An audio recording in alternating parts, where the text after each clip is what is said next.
Order, order. Point of order, Madam Chair. Point of order, Steve Yem. On a point of order, Madam Chair.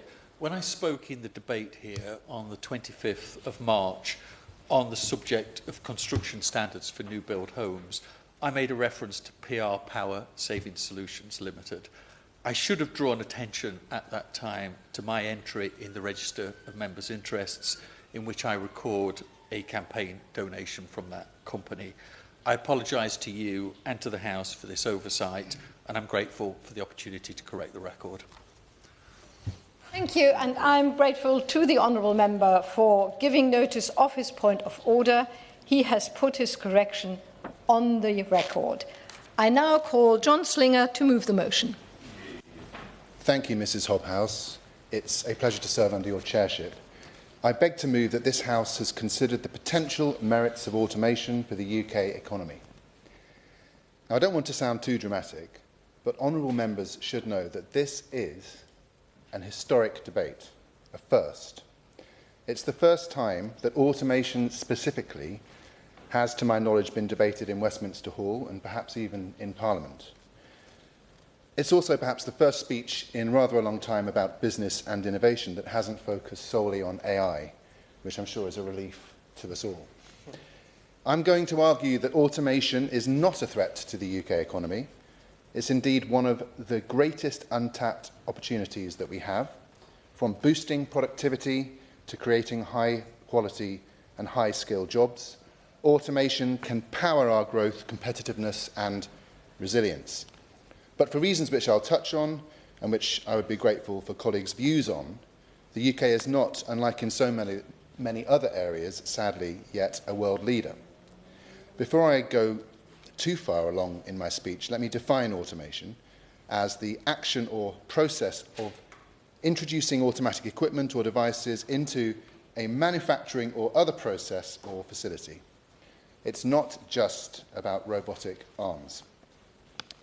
Now, there are a few problems relating to automation. One of them, at the most basic level, is that automation, robotics, conjures up deep-set, primordial fears in many people. It's the fear of the march of the robots, of Terminator, and perhaps at a less hyperbolic level, the fear of the machines taking our jobs, particularly in manufacturing. Perhaps even in this place, we fear automatons taking over our roles as members of Parliament, maybe. And that's something, it's something that I will argue strongly against regarding automation. Now, I want to dispel the myth about robots stealing jobs. It simply does not stack up. In the UK, unemployment sits at 4.4%, similar to the US, where it's about 4.2%. But the United States has 300 robots per 10,000 workers, more than double the UK's figure. The same is true for Japan, where the unemployment rate was just 2.4% in February 2025, despite having 419 robots per 10,000 workers. And in South Korea, the trend continues. Unemployment stood at 2.9% in March 2025, even with an impressive 1,012 robots per 10,000 workers. Automation replaces tasks, not people, and in so doing it creates better paid, more fulfilling jobs. Now, the current situation in the UK, according to the latest International Federation of Robotics figures, shows just how far British manufacturing has to climb in terms of automation adoption. The UK is now 23rd in the Global Robot Density League table. That's not a phrase I thought I would necessarily be reading out in the House, but I've just done it. With 119 robots per 10,000 workers, compared with a global average of 162. We've also dropped out of the top 10 global manufacturing nations, sadly. Now we're in 12th place. Our global competitors are investing heavily in productivity, and sadly, in too many cases, we are falling behind, notwithstanding the excellent work of my honourable friend and the government in this regard. So why does the UK lag behind, Mrs Hobhouse? The UK is lagging behind for three main reasons. First, a reluctance to invest in capital equipment. Second, perceptions around complexity and high upfront costs of robotics and automation. And third, a lack of confidence and clear guidance, especially among SMEs. Both Automate UK and the Manufacturing Technologies Association have highlighted this investment and confidence gap. Would you give round that one? I certainly will. I thank my honourable friend for giving way. And as he says, productivity in this country has flatlined since, I think, 2008. And it's great that he's brought this debate about because productivity is one of my pet subjects. And as he says, the MTC is doing some fantastic work. He, I'm sure, will have seen the video last week of these Chinese robots running in a marathon and just how what an extraordinary sight that was.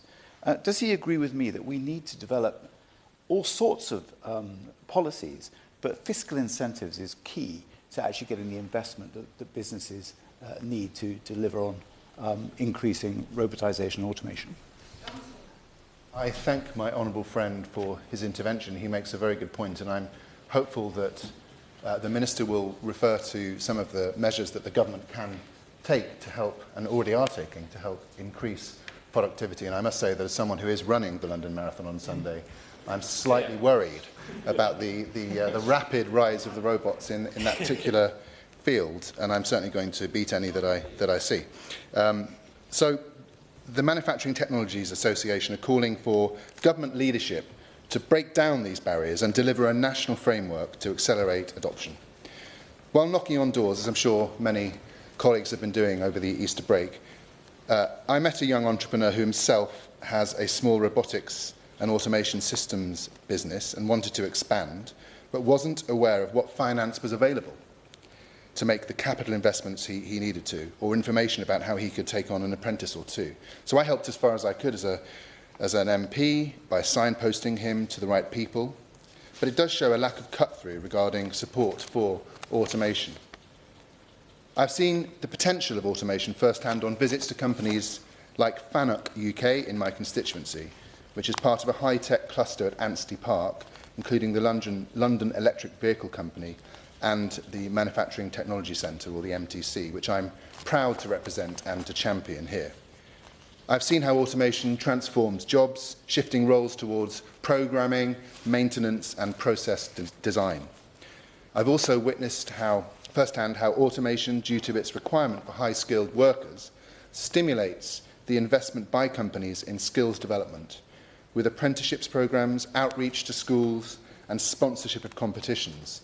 And in the case of Fanuc UK, they are a long-standing sponsor of the World Skills UK Industrial Robotics Competition.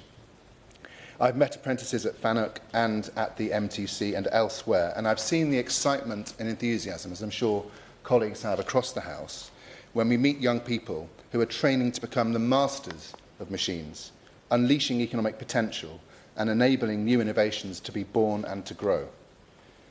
The MTC, that forms one of 9 government-backed catapult centres that bring together industry and academia to turbocharge innovation and solutions, whose progenitor was my noble friend Lord Mandelson, even runs an education campus that has enabled them, through the generous sponsorship of £15 million over 15 years by Lloyds Bank, to offer numerous apprenticeships programmes that cater for our most innovative companies. Another concern raised with me by businesses I've visited is that companies who do not want to or are not able to invest in automation therefore can't expand to meet the demand that is actually out there for their products and services. Now, there are some solutions already underway. In addition to the excellent work of Fanuc UK in my constituency, the MTC is taking a leading role in the debate about automation, and it's having effect. The MTC are providing independent advice to help businesses on their first automation journey. They've opened a new robot experience centre, giving companies the chance to test, trial and learn in a risk-free space. It's also focused on upskilling and reskilling, with targeted workforce development, especially for SMEs, and they are, of course, the backbone of our economy. It's also driving the West Midlands Robotics and Autonomous Systems cluster, helping to build a strong regional ecosystem. There are lots of phrases that I'm using that I'm quite surprised to be saying, but nonetheless, this is the kind of support businesses need, and it's replicable at scale.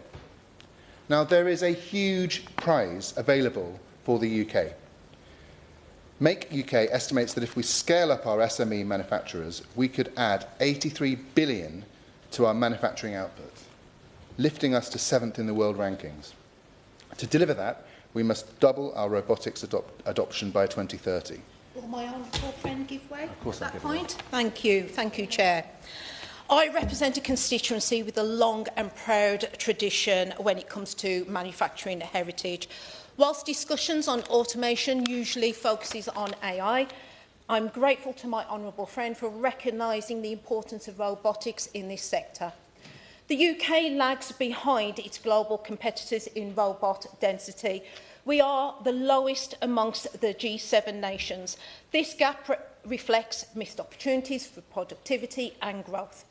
Does my honourable friend agree with me that it's vital that we invest in robotics to rejuvenate our manufacturing base, create high-skilled jobs and apprenticeships across the West Midlands, and back projects like the Green Innovation Corridor in Wolverhampton North East to secure our place as global leaders? I thank my honourable friend for her intervention. I wholeheartedly agree, actually. Automation and robotics are really just a modern tool, and we wouldn't be against businesses and manufacturers using the most effective tools, and it's completely vital that they are able to adopt this particular form of tools to enable them to develop the most innovative products that can drive our economy in the West Midlands, which I know she and I agree is vitally important for our region, but also for the UK more widely. In my constituency and honourable members' constituencies, our people, young and old, have the aspiration to utilise automation to chart new manufacturing territory. But notwithstanding the excellent work of organisations such as those I've mentioned already in this speech, or the local Chamber of Commerce, whom I've met, or what local councils such as Rugby Borough Council are doing with their new business hub in the Town Hall, or indeed the excellent work of my honourable friend the Minister and his colleagues, there is more to be done to educate people about the benefits of automation, to provide the ecosystem needed with more skills training, grants and networking opportunities, and through this to help empower them. So in conclusion, I urge the Minister to work on a clear roadmap to match our competitor industrialised nations on robotics and automation, with specific attention to SMEs who make up 95% of UK manufacturing. The roadmap should aim to address perceptions of automation, lack of knowledge about procurement and accessibility to finance. To drive productivity, create high-quality jobs and unlock growth, I urge the Government to develop a national programme to supercharge automation adoption. And I'd be happy to facilitate ministerial engagement with the MTC team and others to explore their successful model and how it can be rolled out across the UK. I ask that, as my honourable friend and his colleagues finalise the much-needed industrial strategy, they give a renewed focus to the huge potential that automation offers to our businesses, to UK PLC and to our people, particularly the younger generation. They want to be the architects of our industrial future, and automation can help them achieve this. It's not just about machines, it's about people, equipping our workforce, empowering our SMEs and delivering prosperity in every region of the UK. Automation is how we'll get there. Now, I came into this House because I believe that democratic politics works. I believe in government, the need for good government to provide the support, the ecosystem and more that's needed to unleash the potential of our country. And I know that my honourable friend and the rest of the government agree that more than ever we need a dynamic partnership between government, skills providers, colleges, universities and businesses, large, medium and small, that helps our manufacturers, our innovators benefit from automation in a way that has not happened before. It's not the robots that we should be worried about. It's not building enough of them. I think it's safe to say that we're in the middle of the creation of, willing or otherwise, a new technological, industrial, defence, trading and perhaps even geopolitical paradigm right now. And as it's being reforged, with the metal still molten, the need for homegrown advanced manufacturing and innovation is growing, as is the importance of improving productivity and unleashing innovation. I hope that in today's debate I've spoken up for the robots, for automation, because they are not the dystopian usurpers of human inspiration and of productive labour. They're in fact the enablers of it. The question is that this House has considered potential merits of automation for the economy. Minister Chris Bryan. House. Finally, somebody speaks up for the robots. We've been waiting for centuries. They've been clamouring outside, waiting for their moment when somebody would speak up for them. And I'm sure they will be delighted in the way that my honourable friend for Rugby has done so today. It's interesting, isn't it? He made a point right at the beginning about the cultural aspects of how we view the word robotic. If we say that a politician is robotic, we somehow dismiss them and think that that's inappropriate, rather than it might actually mean that they're accurate, precise, and do things on time. And I suppose it's sort of, because I'm also the Minister for the Creative Industries, it makes me think of Hamlet. And is automation, are robotics good or bad? Well, there is nothing that is either good nor bad, but thinking makes it so, as it says in Hamlet. And I think that that's part of our problem that we have here, that we, for some reason or other, have decided that automation is bad. But actually, he's quite right to say that in so many different regards, it can only possibly be good. I mean, often robotics can take away the drudgery from a repetitive process, which a human being might find difficult to maintain in as accurate a way as anybody else. It can enhance productivity. Several members who are not even obsessed with this matter are nonetheless interested in how we can improve our productivity in the UK, because it's one of the ways in which we fail economically. It can improve quality and reliability of a product. So a business that significantly invests in automation can then end up, despite the upfront capital costs, recouping that money, that investment, much faster than they would if they were to rely on other means of producing their goods. It's not about stealing jobs. It's about enabling humans to do other things, to do other jobs, where actually the human creativity and the human ability and the human relationship from one human to another may be more important than the repetitive element of the work. The honourable member refers to running the London Marathon, and whether robots can run the marathon for you. I don't think that's the point. The point of the marathon is it is far too long. It is a preposterously lengthy race.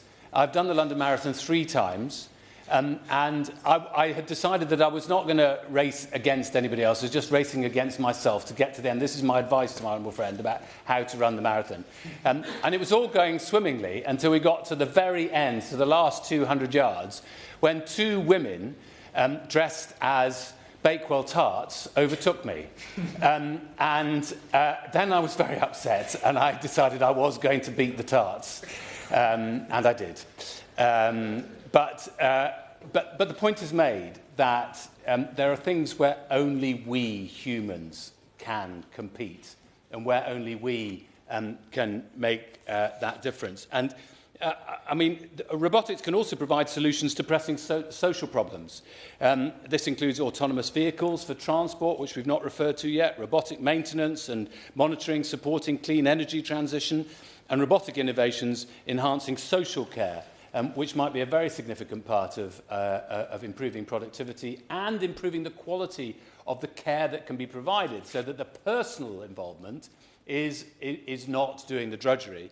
And also surgery in hospitals. It's depressing that we have lagged behind many other countries in bringing, for instance, laparoscopic robotics into many hospitals up and down the land. I had 2 such operations last year. If you pour tea inside me, it just sort of pours out like a colander. And the significant improvement in the amount of time, the accuracy, the safety, the lack of infection that laparoscopic robotics can provide in surgery is absolutely significant. And the ability, for instance, as in my case, to remove a melanoma from inside a lung, collapsing the lung, and then being able to do that is just quite extraordinary, and would never have been possible under previous generations unless we brought automation into the system. But that requires capital investment. He's absolutely right to say we're not a world leader in this. I wish we were.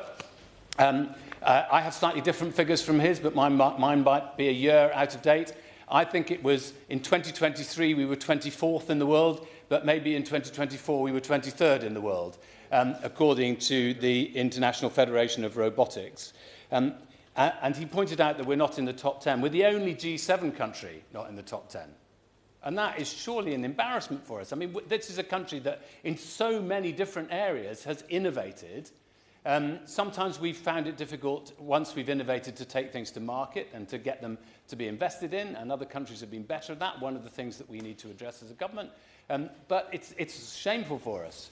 And it is, as several of members have already said, it's part of the problem about productivity. If we could only get to a par with some of the others in the top 10, we would improve our productivity by roughly 20%. Now, that is one of the things that British ministers who've been standing here have been dreaming of for the last 15 and 20 years, that kind of significant improvement in productivity, because that would enable the economy to grow far more significantly. He had a different figure again, my figure for the significant improvement we could see in GVA is by 2035 we could see £150 billion added to our GVA if we can seize hold of the opportunities that robotics and automation provide. He referred to some of the problems. As I said earlier, I think one of the problems does lie around reluctance. Another lies around, which is a sort of, there's partly an ethical question about how do we make sure that we transition to a place where it's not just about somebody losing a job, it's about somebody finding a different job where they can be more effective, more productive, and more engaged. But it's also some sort of moral understandings about, or anxieties about the fear of robotics. And maybe some of the films that we've produced over the years haven't entirely helped in that, as he wittily referred to. There's also an issue around access to cash, in particular access to capital financing. And that needs not just to be an issue in... so access to finance, in all the discussions I've had as a DSIT minister, has been... People have repeatedly said to me from industry, it's easier if you're in London and the South East than it is in the rest of the United Kingdom. That's another aspect of what we need to change, because some of these issues are not just about automation here in London. They're about automation across the whole of the United Kingdom and in so many different sectors. I have responsibility for space.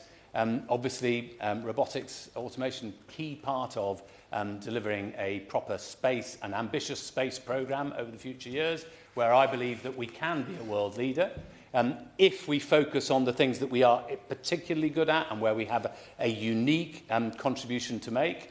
But I'm also conscious that there are security aspects to this which we need to get right. Now, there are things that we are already doing. The government, as he will know, has made the smart... We have a Made Smarter adoption programme, and we doubled the budget, starting from the 1st of April this year to £16 million a year. I think that will undoubtedly make a difference. We are, as he knows, as he referred to, developing an industrial strategy. I mean, you would think that the country would always have an industrial strategy, a bit like you would think that it would always have a digital inclusion strategy. These two things, I think, have to go hand in hand. But we are developing an industrial strategy, and we've decided, quite rightly, just as in space, we're deciding to focus on the things where we have a unique capability. So we need to focus, and we've decided to focus through DBT, on those sectors where we think there is an opportunity for economic growth and where the UK has something special to offer. And I'm really glad that the Advanced Manufacturing Sector Plan includes work around robotics, which are key to several of the different elements of advanced manufacturing. Now, I'm slightly in danger here because I've read it and I can't tell him what's in it. Because we're going to be publishing it later and it's not got to its final draft yet. But I think that a lot of the things that he's been saying will be reflected in that document. In addition, of course, now he said that this isn't about AI, but sometimes robotics and automation is referred to as embodied AI. And obviously there are significant elements of this of robotics that work best when you have a learning capacity engaged in the robotics. And that's why I'm really proud of the AI Opportunities Plan, which we launched earlier on this year. 50 different proposals. We're taking action in relation to all 50 of them. 2 of them we've been consulting on, but and that includes looking at the AI skills gap, because this is a significant aspect that he referred to as well, of how we need to make sure that we've got the skills in the UK to be able to develop automation. Likewise, we've got to look at whether we've got enough AI graduates coming out of universities or even starting in that process. And again, that's not just a matter for one part of the country, that's a matter for economic growth across the whole of the country. We also need to increase the diversity of the talent pool that comes into that world, because this is not just about one industry, like automotives, for instance, where it might be significant. It's about a whole series of nearly every industry, and lots of our public services as well, that could be better delivered using embodied artificial intelligence.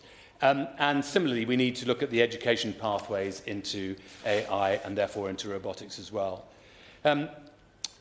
Part of DSIT's funding to UK Research and Innovation, UKRI, also goes to Innovate UK, which is responsible for the catapult centres, including the one that he's already referred to, the high-value manufacturing catapult.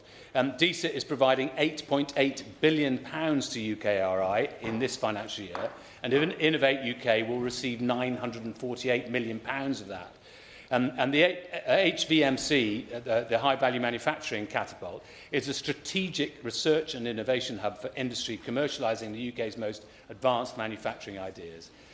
The 7 centres help businesses to transform the products they sell, the way they make them, and the skills of their workforce to remain competitive globally.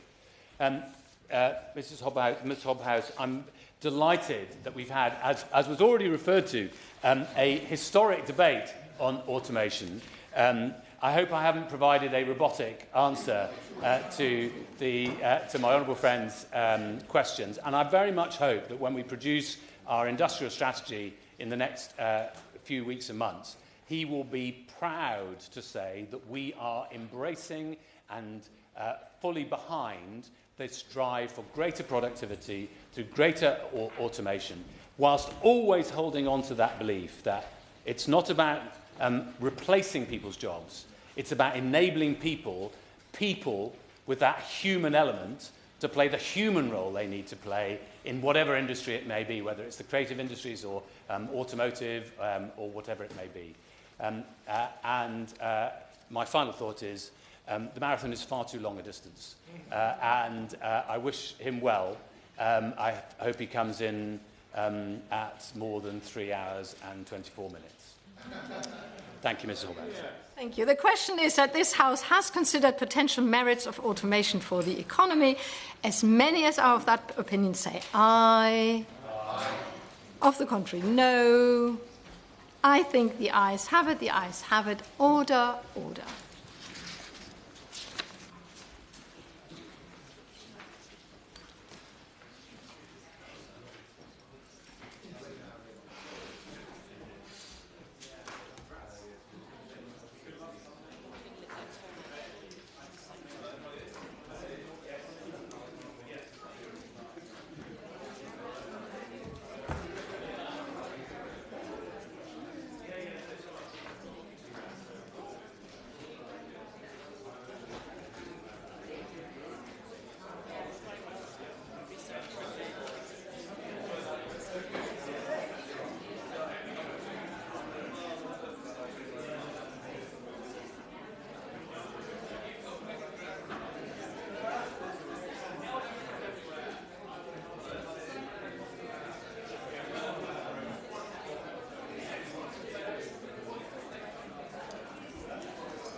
Rachel Musgrave, yeah. But highlights it. So this is Deirdre Costa.